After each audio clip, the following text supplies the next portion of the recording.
Hi viewers welcome to our channel. ప్రస్తుతం మనతో పాటు భరద్వాజ్ గారు సీనియర్ జర్నలిస్ట్ వారితో ఒకసారి మాట్లాడదాం. సార్ నమస్కారం సార్. నమస్తే అండి. సార్ ప్రముఖ బాలీవుడ్ నటుడు అండ్ దేవరాజ్ సినిమాలో విలన్ గా కూడా యాక్ట్ చేశాడు సైఫ్ అలీ ఖాన్ పైన నిన్న దాడి జరగడం మనం చూసాం సార్. సో 6 కత్తిపోట్లు కూడా పొడిచారు.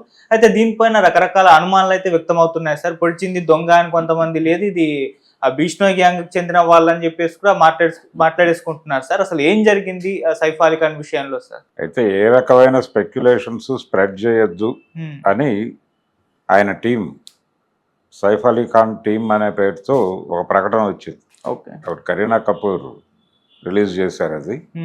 అయితే ఇది జరిగిన ఇన్సిడెంట్ చూస్తే అంటే మొదట వచ్చిన డౌట్ ఏంటంటే ఎవరో వచ్చి అలా పొడుస్తారు, అంత ఈవెన్ ఆ మాత్రం సెక్యూరిటీ ఉండదా అక్కడ అనేది వినిపించిన మాట. తర్వాత పోలీసు వాళ్ళ డౌట్ ఏంటంటే వాళ్ళు సీసీటీవీ ఫుటేజ్ ఇవన్నీ చూసి మొత్తానికి అతను ఏదో ఇంటర్నల్ వ్యవహారం లాగానే ఉంది, లోపల వ్యక్తే, లోపల రెగ్యులర్గా తిరిగే వ్యక్తే చేసుండొచ్చు ఇది అనేది ఒక డౌట్ ఎక్స్ప్రెస్ చేశారు వాళ్ళు. ఓకే, కాబట్టి అది అంతర్గత వ్యవహారం అని అన్నారు. కానీ ఫైనల్గా ఇప్పుడు కంక్లూడ్ చేస్తూ ఒక పిక్చర్ ఇచ్చే ప్రయత్నం చేస్తున్నారు ప్రపంచానికి. ఆ ఫైనల్ పిక్చర్ ఏంటంటే ఇతను దొంగే అని నిర్ధారించారు. ఇతను దొంగే, కేవలం దొంగతనం కోసమే వచ్చాడు, ₹1 కోటి డిమాండ్ చేశాడు, ముందు పని మనిషిని కొట్టాడు, దాడి చేశాడు. దాడి చేస్తున్నటువంటి సమయంలో సైఫ్ అడ్డుకునే ప్రయత్నం చేశాడు. అడ్డుకునే ప్రయత్నంలో జరిగినటువంటి ఇద్దరి మధ్య జరిగినటువంటి పరస్పర పోరాటంలో జరిగినటువంటి గాయం ఇది. అంతే తప్ప అతను వచ్చి నేరుగా పడవడం కాదు, ఈయన ఎదిరించే ప్రయత్నం చేశాడు. ఆ ప్రయత్నంలో అతను కత్తితో పొడిచి తప్పించుకునే ప్రయత్నం చేశాడు. అప్పుడు గాయాలైనాయి. అతను మెట్ల మార్గం గుండా పారిపోయాడు అనేది ఫైనల్గా కంక్లూడ్ చేస్తూ ఒక కథని ఫ్రేమ్ చేశారు. ఇది కథ అని ఎందుకు అంటున్నానంటే రకరకాల డౌట్లు ముందు వచ్చినాయి. ఈ ముందు వచ్చినటువంటి సందేహాలన్నింటినీ కంక్లూడ్ చేస్తూ వీళ్ళు ఫైనల్గా ఒక డ్రాఫ్ట్ అయితే ఇచ్చారు. ఇక్కడ ఏదైనా జరిగి ఉండొచ్చు, అంటే ప్రపంచానికి వాళ్ళు చెప్పుకోవడానికి ఇబ్బంది పడటమో లేకపోతే ఇంకేదో ఉంది సంథింగ్. ఒకటి, అతను కిందకు వచ్చి అతన్ని తీసుకుని ఆటోలో తీసుకెళ్ళారు. అతనేమీ లైమ్ లైట్లో లేనటువంటి హీరో కాదు, ప్రస్తుతం అవకాశాలు లేని పరిస్థితి కాదు.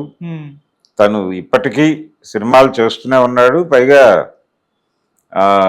ఈ మధ్య తెలుగు ఆడియన్స్ కూడా దగ్గర అయ్యాడు దేవర సినిమాతో.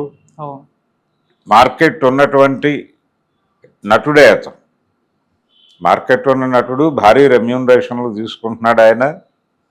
ఆయన్ని ఆటోలో పట్టుకుని హాస్పిటల్కి తీసుకెళ్లారు. హాస్పిటల్లో డాక్టర్లు ఫైనల్గా ప్రమాదం ఏం లేదు, ఆయన అవుట్ ఆఫ్ డేంజర్, బయటకు వచ్చేసాడు అని చెప్పేసి తేల్చి చెప్పేశారు. అంటే బహుశా కొద్దిపాటి గాయాలు అయి ఉండొచ్చు. ఈ గాయాలైన సందర్భంగా ఏదో రక్తస్రావం జరిగి ఉండొచ్చు. దానిలో భాగంగానే కొంచెం నీరసాలు అవి వస్తాయి కాబట్టి కుట్లు పడి ఉండొచ్చు, కుట్లు వేసి ఉంటారు. ఫైనల్గా ఇప్పుడు పోలీసులు అయితే ఈ సీసీటీవీ ఫుటేజ్ ఆధారంగా ఒక ఫోటోని రిలీజ్ చేశారు. మెట్ల మార్గం నుంచి పారిపోతున్నటువంటి ఒక నిందితుడు. ఇప్పుడు అతను ఎవరు ఏమిటి అనేది ఎస్టాబ్లిష్ చేసి అతన్ని అరెస్ట్ చేయాలి. అతను కూడా చాలా నార్మల్గా ఉన్నాడు. ₹1 కోటి డిమాండ్ చేశాడు అనేది బయటకు వచ్చినటువంటి ఫ్యాక్ట్. ఇప్పుడు వాళ్ళు అధికారికంగా చెప్పిన మాట. ఇంకేదైనా జరిగిందా? మొదట ఇమ్మీడియట్గా పోలీసులు అయితే అది లోపల వాళ్ళే చేశారు, బయట నుంచి ఎవరో వెళ్ళినట్టుగా మాకు ఎక్కడ అనిపించలేదు సీసీటీవీ ఫుటేజీలు పరిశీలించగా అని చెప్పారు. మరి మొదట ఇది ఎందుకు నిర్ధారించలేదు అనేది ఒక డౌట్.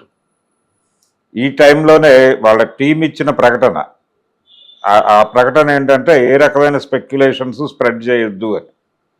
ఏ రకమైన స్పెక్యులేషన్స్ అంటే ఇప్పుడు మీరు ఇందాక చెప్పినటువంటి విష్ణు టీం దాడి చేసింది, అదేదో హిందుత్వ టీం ఏదో దాడి చేసింది అనే ప్రచారాలు, అలాగే ఇంకేదో కారణం ఉంది, లోపల ఏదో ఘర్షణలు ఉన్నాయి, అలాగే ఫ్యామిలీ డిస్ప్యూట్స్ ఉన్నాయి, ఆయనకి రెండు సంసారాలు కాబట్టి అక్కడేదో ఫ్యామిలీ డిస్ప్యూట్ ఉంది, ఇలాంటి రకరకాల స్పెక్యులేషన్స్ స్ప్రెడ్ చేయడానికి అవకాశం ఉంది. కాబట్టి ఈ స్పెక్యులేషన్స్ లోపలికి వెళ్ళి లేనిపోని ఇబ్బందులు కలిగించొద్దు.